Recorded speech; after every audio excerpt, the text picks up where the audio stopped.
Hey people, so today I am going to teach periodic classification. It is a chapter in class 11th, which you all know is the basic for our inorganic chemistry S block, P block and DNF block. So these are the notes which are made by me, and these notes contain all the important points from NCERT and the points which you have to know before giving your NEET examination. And I'll be completing this chapters in 2 parts. And if you like my video, please comment below and subscribe my channel. And so yeah, now I think so I should start. So first thing which is given in our NCERT and which we have studied in our class 10th also, history of periodic table. So number 1 is Taubernier's law of triads. It says that arrangement of elements in increasing order of their atomic mass. Increasing order of their atomic mass. So what it says, middle element has average atomic mass of 2. जो middle element होता है उसका mass कैसा होता है, average of 2. Similarity among physical and chemical properties. तो ये 3 चीज़ें थी जो डॉबर्नियर्स ने बोली थी और इसको कहते हैं हम लोग डॉबर्नियर्स लॉ ऑफ ट्रायड्स. किसमें देखी गई थी ये, lithium, sodium, potassium, calcium, strontium, barium, chlorine, bromine and iodine. फिर नेक्स्ट जो हमारा आया था वो है टेल्यूरिक हेलिक्स. इसने क्या कहा था, arrange element in increasing order of the atomic mass in a cylindrical format. So this is much information which you have to know. You don't have to go for any other books and NCERT. You don't have to read NCERT also now if you complete these much notes. Okay. Number 3 is Newland's law of octaves. Arranged increasing order of atomic mass. You'll be seeing that atomic mass is a thing which is very common in each and every theory which is given by the scientists. And it says Newland's law of octave says that every 8th element has the property similar to first. It is valid up to calcium, lithium, beryllium, boron, carbon, nitrogen, oxygen, fluorine, sodium, magnesium, aluminium, silicon, phosphorus, sulfur, chlorine, potassium and calcium. Not applicable after the discovery of noble gas. This was the demerit of this. Next comes Lothamer. He plotted graph between atomic volume and melting and boiling point against atomic waste. So this was the graph which was made by Lothamer. So the elements which were at the peak, which shows that they are most electropositive, which are at the descending, which that shows they are less electropositive, and at the ascending one shows highly electronegative. Graph was between atomic mass and atomic volume. Next one is Mendeleev periodic law. The properties of the elements are the periodic function of their atomic weights. So Mendeleev says that the properties of the elements are the periodic function of atomic weights. So group vertical columns हमारे और periods हमारे horizontal rows. 63 elements इसके periodic law तक पता थे. फिर इसके merits क्या थी, इससे जो elements नहीं भी पता थे उनके बारे में इसने बता दिया था. Boron, calcium, nitrogen, aluminium, boron, carbon, nitrogen, aluminium, silicon, phosphorus, gallium, germanium and arsenic. इसका नाम इसने एका एल्यूमिनियम, एका सिलिकॉन और एका फास्फोरस दिया था. After the discovery of noble gases they were kept in separate group without disturbing Mendeleev table. ठीक है. डीमेरिट्स क्या थी, इन्होंने हाइड्रोजन का कोई पोजीशन नहीं बताया. In group 8 there are elements kept which have different properties, unable to fit isotopes in his periodic table even though they have different atomic mass. Number 4 is to set elements, he kept some elements after elements having high atomic mass.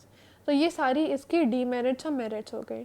Next जो आया हमारा वो आया modern periodic law, किसने दिया था? मोज़ेले।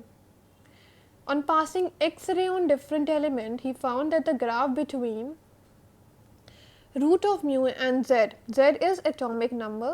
The physical and the chemical properties of the element are the periodic function of their atomic number. Are the periodic function of their atomic number. Magic number इन्होंने दिया था 288, 18, 18, 32 ब्लॉक्स। तो different types of blocks होती हैं हमारी, S block, P block, D और F block. S block में हमारे आते हैं मोस्टली ग्रुप 1 और ग्रुप 2। पहले वाले को एल्कली मेटल्स कहते हैं, दूसरे वाले को एल्कलाइन अर्थ मेटल्स कहते हैं। इनका कॉन्फ़िगरेशन NS122। फिर आता है हमारा पी ब्लॉक, ग्रुप 13 to 18, इसका कॉन्फ़िगरेशन NS122, NP126। फिर आता है हमारा D block, 3rd to 12th, NS2, N-1D, 1 to 10। फिर आता है हमारा F block, group 3rd, NS122, N-D, 0, 1, 2 और N-2, F, 1 to 14। इसमें हमारे आते हैं लैंथेनॉइड्स और एक्टेनॉइड्स। एक इम्पॉर्टेंट पॉइंट जो आपका पूछा जा सकता है, एनसीईआरटी नीट का क्वेश्चंस भी रह चुका है, which are called the representative elements और main group elements। तो ये हमारे होते हैं S और P ब्लॉक एलिमेंट्स। ठीक है, अब अलग अलग ब्लॉक को देखते हैं। S block, P block, D block, सबके बारे में कुछ बेसिक इन्फॉर्मेशन जो हम लोग का ये चैप्टर देता है। इसकी फर्दर स्टडीज़ हम लोग आगे के चैप्टर्स में करते हैं, जो कि जब ये डिवाइड है अलग अलग पार्ट्स में। एस ब्लॉक के एलिमेंट्स कैसे होते हैं? रिएक्टिव मेटल्स होते हैं, इनकी लो आयनाइजेशन एंथैल्पी होती है, ऑक्सीडेशन ये +1 और +2 दिखाते हैं, मेटालिक कैरेक्टर शो करते हैं, रिएक्टिविटी नीचे जाने में बढ़ती है और never found in pure nature, ये प्रीडोमिनेंटली आयोनिक होते हैं। एक्सेप्शंस भी कुछ है, लिथियम और बेरिलियम। सेकेंड कहता है P block element. P block element में हमारे ग्रुप 13 to 18 आते हैं। At the end of each period is noble gas element। ठीक है, all orbitals are completely filled, it's difficult to alter stable arrangement, noble gases have low chemical reactivity। Group 17 में हम वालों को हम लोग मोस्टली हैलोजेंस कहते हैं। ग्रुप 17 में जितने भी एलिमेंट्स आते हैं उनको हम लोग हैलोजेंस कहते हैं। ग्रुप 16 वालों को हम लोग चाल्कोजेंस कहते हैं। तो ग्रुप 17 वाले की हाई इलेक्ट्रॉन गेन एंथैल्पी होती है, नॉन मेटालिक कैरेक्टर इंक्रीज करता है हमारा लेफ्ट से राइट जाने में, मेटालिक कैरेक्टर हमारा नीचे जाने में इंक्रीज करता है। डी ब्लॉक में हमारे आते हैं ग्रुप 3 to 12। ये मोस्टली क्या होते हैं? मेटल्स होते हैं, mostly form coloured ions, exhibit variable valency means variable oxidation state ये एग्जिबिट करते हैं, पैरामैग्नेटिज्म दिखाते हैं, यूज्ड एज कैटलिस्ट।